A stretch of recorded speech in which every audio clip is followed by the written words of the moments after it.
नमस्कार, जय हिंद। आइए कुछ नंबर्स और आंकड़ों की बात की जाए। 517 मिलियन, 455 मिलियन, 429 मिलियन, 361 मिलियन। आखिर ये नंबर क्या है? ये नंबर है जो इन हस्तियों के, इन एथलीट्स, इन म्यूजिशियंस, इन एक्टर्स के फॉलोअर्स को दर्शाती है। इतने ज्यादा फॉलोअरशिप है कि अगर एक मैसेज यहां से कुछ चला जाए तो इतने फॉलोअर्स तक पहुंचेगा। तो एक बात तो आप समझ सकते हैं कि किसी भी चीज को अगर आपको जमीन से आसमान तक पहुंचाना है तो आप इन इन्फ्लुएंसर्स का, इन ब्रांड इंडोर्सर्स का, या इन एक्टर्स का, एथलीट्स का आप कहीं ना कहीं सहयोग ले सकते हैं। आज का विषय है कि क्या इंडोर्समेंट और कैसे इंडोर्समेंट होता है और इसके ऊपर क्या क्या बातें की जा सकती हैं। आइए देखते हैं। जब ब्रांड इंडोर्समेंट की बात की जाती है तो अगर आप एक बहुत अच्छे लेवल पे पहुंच चुके हैं जहां आपका फॉलोअरशिप बन चुका है। फॉलोअरशिप पहले के जमाने में अगर देखेंगे तो गांव तक सीमित रहता था। जब कोई नेता बनता था तो उसके फॉलोअर्स हुआ करते थे। आज सोशल मीडिया के इस पूरे परिवेश में आपके फॉलोअर्स वर्चुअल हैं। वो आपको सुनते हैं, देखते हैं, परंतु हो सकता है कि आपकी बातों को वो अपने दिल से लगा ले, भले ही आपको पता भी ना चले कि वो आपको फॉलो कर रहे थे। इसीलिए इतना इजी प्रोसेस हो गया है कि यहां पे कोशिश की जा रही है कि लोग बस अपने ब्रांड के बारे में या किसी और के ब्रांड के बारे में बोल देते हैं। जैसे कि पैसा कमाना हो तो बोल दिया, और 1 साल का होटल बुकिंग भी ले लिया किसी से, या हो सकता है इंटरनेशनल ट्रिप्स ले ली, हो सकता है कुछ कैश ले लिया, कुछ पैसा ले लिया, हो सकता है रेस्टोरेंट बुक कर लिया, हो सकता है कोई गिफ्ट ले लिया। कमाई के साधन तो बहुत अच्छे दिख रहे हैं यहां पे। और बोलना क्या होता है? ब्रांड का बस एक नाम लेना होता है या ब्रांड को यूज करते हुए दिखाना होता है। एक बार प्रेस कॉन्फ्रेंस में अगर एक बॉटल कोल्ड ड्रिंक की आप उठा के कहीं और रख देते हैं तो इससे उस पूरे ही ब्रांड का वैल्यू कहां से कहां पहुंच जाता है। जब इस बात को आप समझेंगे तब आपको पता चलेगा कि अगर मेरे सामने एक ब्रांड रखा है and I am a big influencer, तो इसका मतलब है लोगों के दिमागों पे भी मैं थोड़ा बहुत अपना इन्फ्लुएंस या छाप छोड़ सकता हूं। जब इतना पैसा कमाया जा रहा था और ब्रांड को इतना इंडोर्स करने की बात चल रही है, चारों तरफ आज सोशल मीडिया इन्फ्लुएंसर्स हैं, एक्टर्स हैं, वगैरह वगैरह, तो सरकार ने सोचा एक आवाज हम लोगों की तरफ से या लोगों की तरफ से जा रही होगी कि क्या वाकई में सुन रहे हैं आप। और सरकार ने सुना। सरकार ने देखा कि इंडोर्समेंट के पीछे बहुत सारे मुद्दे हैं। हमें पता नहीं चलता है कि जो चीज इंडोर्स की जा रही है क्या उसके लिए किसी ने पैसे लिए हैं, क्या उसके लिए किसी ने एक ट्रिप ली है, क्या किसी ने उसके लिए कुछ भी ऐसा गिफ्ट ले रखा है। ये हमें कभी पता नहीं चलता। हमें बस ऐड दिखता है और उसको हम अपने अंदर समाने का कोशिश करते हैं। यहां पे एथिक्स का भी कॉन्सेप्ट आएगा जो अभी हम थोड़ी देर में आपको दिखाएंगे। आइए देखते हैं कि क्या किया है सरकार ने। सरकार ने सुन लिया और सुनते ही सरकार ने बोला कि हम अब एक कुछ रूल लागू करने वाले हैं जो कि कंज्यूमर प्रोटेक्शन के लिए है। आप ब्रांड एंडोर्समेंट करिए, पर ब्रांड एंडोर्समेंट करने के पहले इन बातों को समझ लीजिए, गौर से देख लीजिए। सेंटर ने हाल ही में एक एंडोर्समेंट की गाइडलाइन रिलीज की है and it wants that the celebrities, the social media influencers etcetera must compulsory disclose monetary और material benefits of a product और a brand they are promoting. क्या आपको मॉनेटरी बेनिफिट मिल रहा है? क्या आपका मटेरियल कनेक्शन है उस ब्रांड के साथ? आप क्यों कर रहे हैं? यह चीज आपको डिस्क्लोज करनी पड़ेगी। Who should disclose? The celebrities, the social media influencers, the virtual influencers etcetera, they have to disclose कि क्या ऐसा मटेरियल कंटेंट था आपके बीच में, आप लोग के बीच में क्या डील थी, आप इसको दिखाएंगे।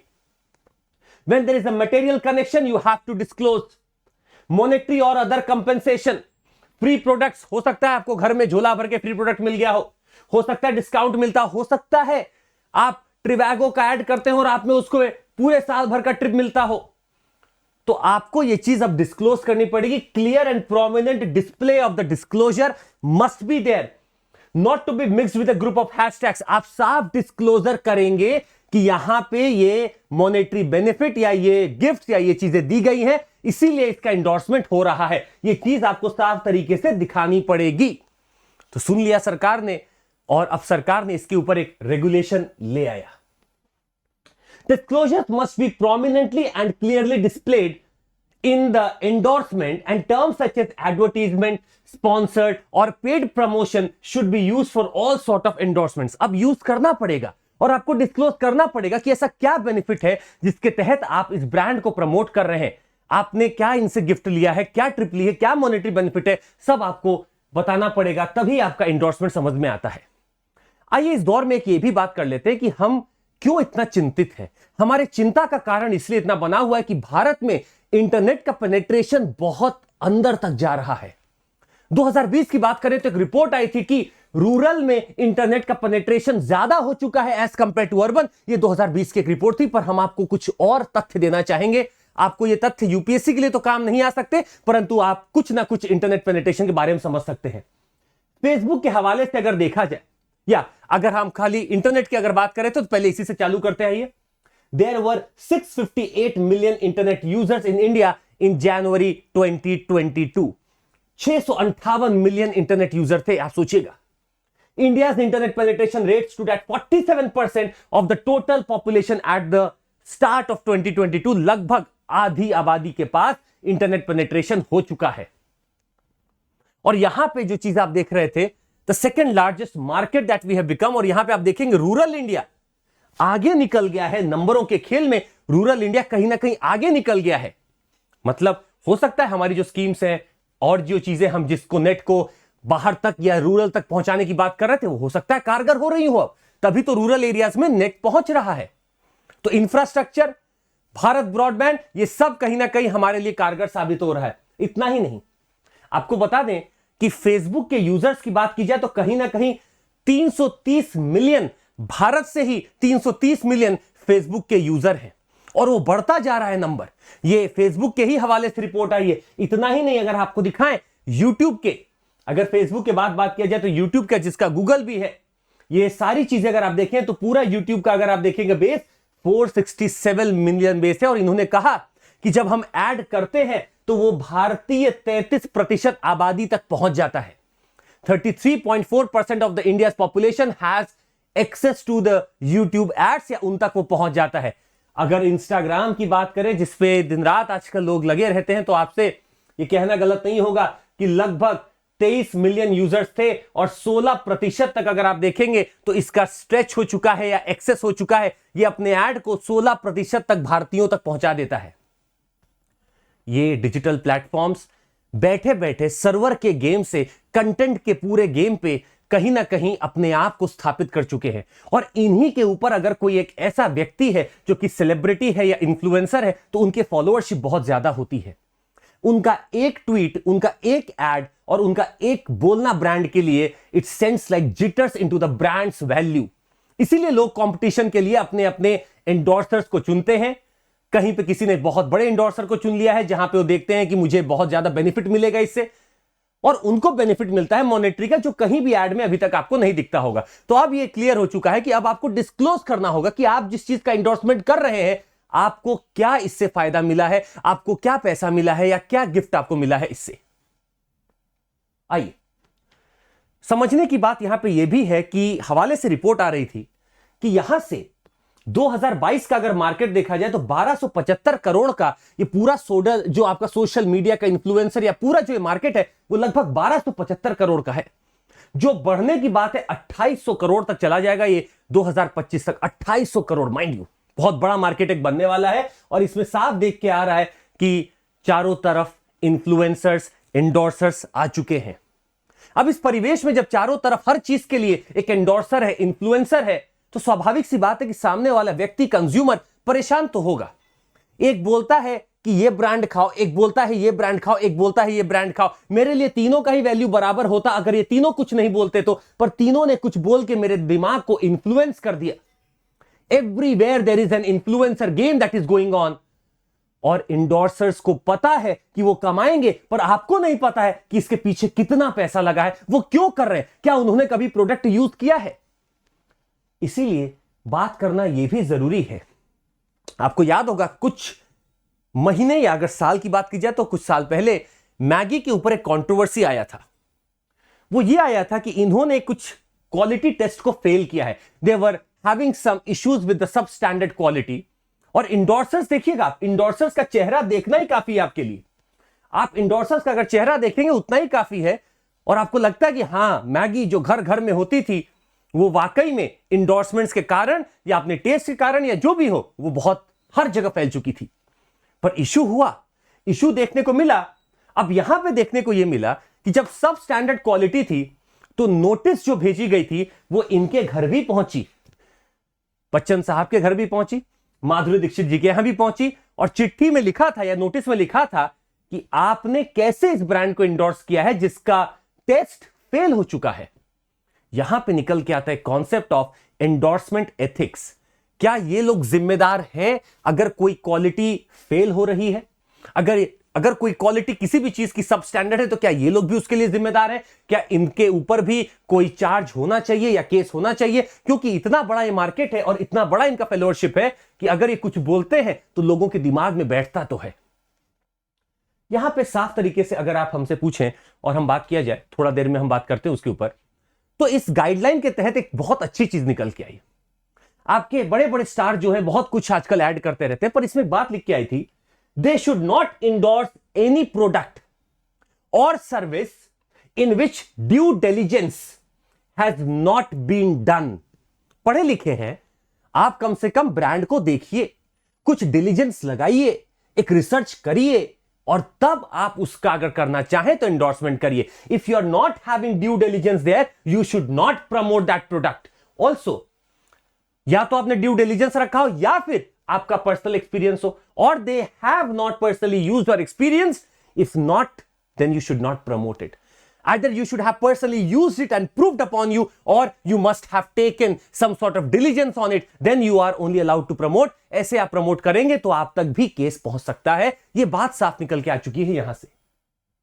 खैर, बात यह भी निकल के आती है कि आप अगर एक बार करते हैं, 2 बार करते हैं, 3 बार करते हैं, तो शायद अब एक पेनाल्टी का क्लॉज लाना पड़ा। इन्होंने साफ कहा, the central consumer protection authority can impose a penalty of up to rupees 10 lakh on manufacturers, advertisers and endorsers, and for repeated offenses a penalty of 50 lakh रुपए। हम आपसे इस वीडियो के माध्यम से पूछना चाहेंगे कि थोड़ा सा बताइएगा, कंज्यूमर प्रोटेक्शन अथॉरिटी कब बनी थी, किस लॉ के तहत बनी थी? ये आप हमें नीचे कमेंट करके बाद में बताइएगा। ये बड़ा इंपॉर्टेंट प्रश्न बनेगा और हम इसको डिटेल में भी देखेंगे आगे।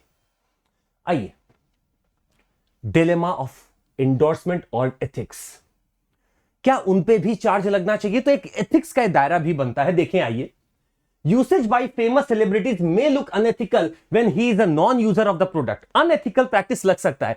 आप ब्रांड प्रमोट कर रहे हैं, एक्स आपने कभी आज तक यूज ही नहीं किया है, तो अनएथिकल वैल्यू हमें दिखता है। यहां पे एक एथिकल डिलेमा ये दिखा। दूसरा, unethical aspects pave the way again when celebrities endorse some products which are hazardous to society. कुछ ऐसे भी प्रोडक्ट्स देखने को मिलते हैं जो सोसाइटी के लिए खतरनाक है, पर फिर भी सेलिब्रिटीज उसको एंडोर्स कर रहे हैं। तो societal harmfulness versus your influencing capacity is creating a dilemma there. Reasonable things a celebrity might be expected to do before endorsing any product is to check that have they passed the test। क्या वो regulated कोई भी authority है जो उससे पास कर चुका है?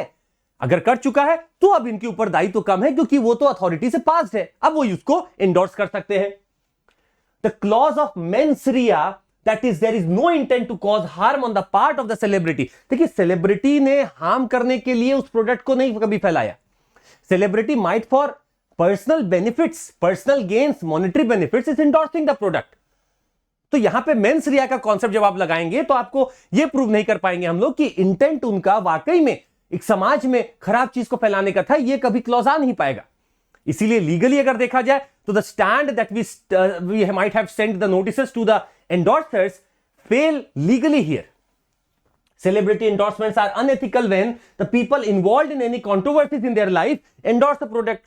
खुद अभी झगड़ा चल रहा है, हो सकता है अभी बेल पे हो बाहर, और एंडोर्स कर रहे हैं प्रोडक्ट को, तो यहां भी अनएथिकल प्रैक्टिस तो दिखता है। ये सारी चीज दिखाती है कि एथिकल डिलेमा भी है एंडोर्समेंट्स में। If celebrities featuring in advertisements for a sub standard product are held guilty, अगर इन्हीं को आप गिल्टी करेंगे तो जो एक्टर है जो उस प्रोडक्ट को नॉर्मली भी प्रमोट करना चाहता है उसके साथ क्या करेंगे? इन सब के लिए एक छोटा सा आइडिया जो निकल के आया, एक तो है कि आपको एक सेल्फ रेगुलेशन लाना पड़ेगा जो गवर्नमेंट एक लॉ के द्वारा लेके आई है। दूसरा, a policy defining clearly the obligations of a celebrity endorser on the lines of the good reason to believe. There must be a test that good reason to believe that it is not going to cause any harm and it is something that has passed the test also. ये अगर एक policy आपके पास आई है और ये अगर आप obligate करा ले तो शायद आप इसको प्रमोट कर सकते हैं और फिर जो एथिकल डिलेमा था सेलिब्रिटी के ऊपर वो खत्म हो जाएगा। कुछ चीजें आपको हम यहां पे ये भी बताना चाहेंगे कि endorsers need to do due diligence before producting. Before having the marketing being done.